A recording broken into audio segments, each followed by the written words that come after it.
Wait. It's recording. Okay, guys, we're going to talk about lab safety today. Lab safety for us pertains to the nurse aid lab. So we're going to go over just the basic concepts of safety that apply to the nurse aid lab. Let's try to teach this. All right. First of all, equipment. We're going to talk about all the different equipment that we may or may not be able to use this semester.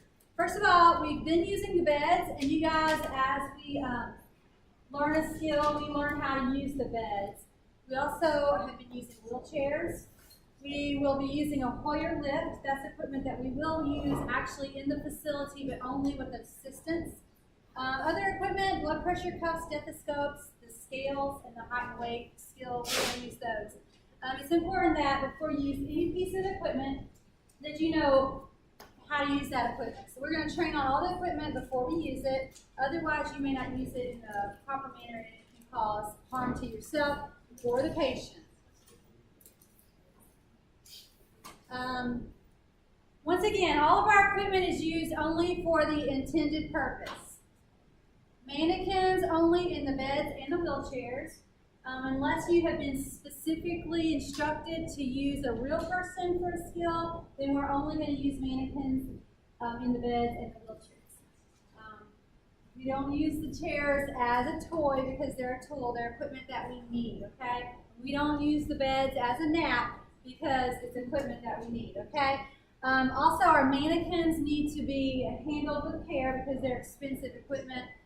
We need to be careful with them as well. Equipment needs to be stored properly. If we leave equipment out in the middle of the room, there's a chance that people can be tripping over cords and stuff like that. So a safety concern is that our equipment is put back in its proper place.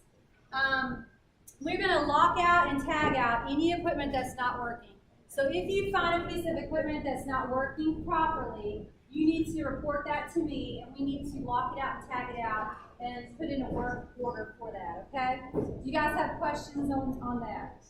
So give me an example of a piece of equipment that might be broken. A bed. So what might be wrong with the bed? If the brakes don't work, that's a big deal, okay? If it doesn't go up and down, because we use that for our body mechanics, okay? So anything that's wrong with the bed, you're going to report that to me. I also want you to notice things like the cords. If there is a problem with the cord fraying or anything like that, we need to take that piece of equipment out of use. Any equipment that has chips on it or cracks or thermometers and stuff like that, we want to take that out because that's not safe for use either. Okay, so anything broken or malfunctioning, we're going to report that to Ms. Meinschein. Ms. Meinschein will take it out of circulation and we'll put a work order on it, okay? In the healthcare field, any equipment that is not working, you would report that to your supervisor, and we would do what's called a lockout, tag out, where that piece of equipment is not used, okay? I like to tell a story about a PCA pump. Does anybody know what a PCA pump is? It's called patient-controlled analgesia, and it's a machine that actually gives the patient a dose of a narcotic drug, but the patient has a set dose that they can get every few minutes, and then there's a lockout for every 4 hours. So it's actually a computerized piece of equipment, and it is locked with a key. And when we set up the program, it's according to the doctor's orders, 2 nurses have to check that equipment.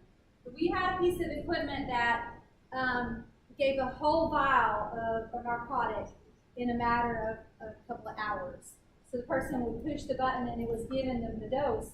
It wasn't locking out. So that could have been fatal to the patient. Unfortunately, that equipment can malfunction is the word I'm looking for. So we had to take that out because that's not safe equipment. The same thing with anything electrical that's frayed or anything that's chipped or cracked that can cause injury to your patient, okay? Questions about lockout, tagout? We're going to talk about body mechanics. Many of your critical steps refer to body mechanics. When we raise the bed rails and raise the bed to a comfortable working height, that's because of body mechanics.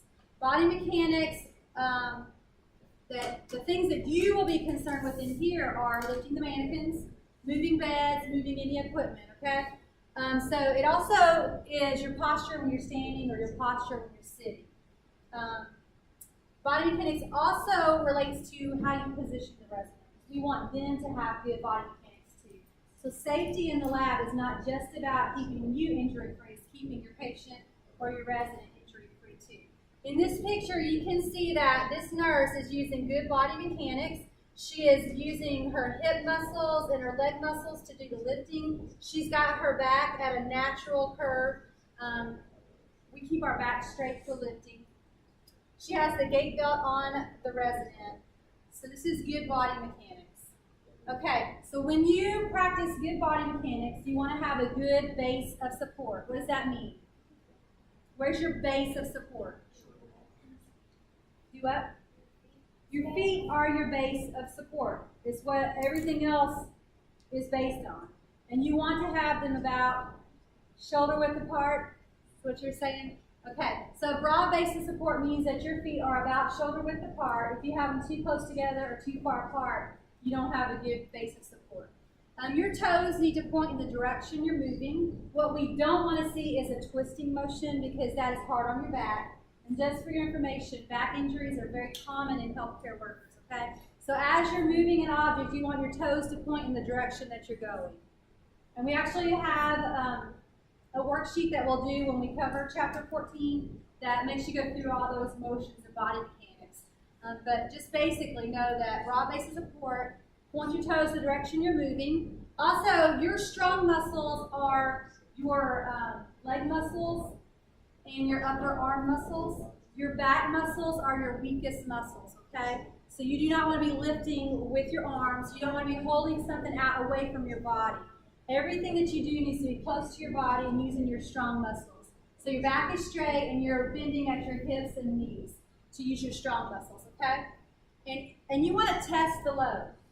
If this is something that you can't do by yourself, you want to ask for help because it's much easier to get help than to hurt yourself. And if you hurt yourself, you're putting your resident at risk as well. Okay. The next safety factor that we're going to talk about is personal protective equipment. You guys know that as PPE. PPE that we've talked about so far are gowns, gloves, masks, goggles, face shields. The reason we use personal protective equipment is to keep ourselves from becoming infected and also to prevent infections spreading from one person to the next that we're taking care of, okay?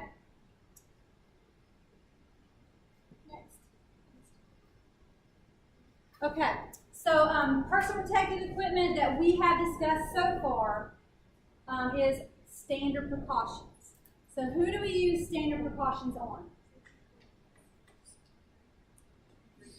Everybody, okay? So standard precautions means if there's a chance that you are coming in contact with any blood or body fluid, you're going to use the appropriate personal protective equipment. So always gloves. If there's a chance you'll be splattered on your clothing, wear a gown. If there's a chance you'll be splattered on your face, wear a face mask, shield, or goggles, okay? So those are standard precautions. It also deals with how we take care of soiled linen and soiled waste, okay?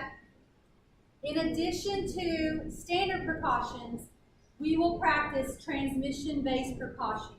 And we'll cover more about transmission-based precautions in chapter 13. You guys already know one transmission-based precaution, it's contact precaution. So when you do your skill of donning and doffing PPE, those are the appropriate personal protective equipment that you use for contact precautions. And that's a transmission-based precaution.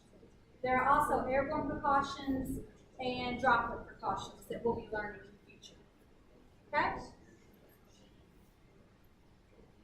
The last thing we're going to talk about are critical steps.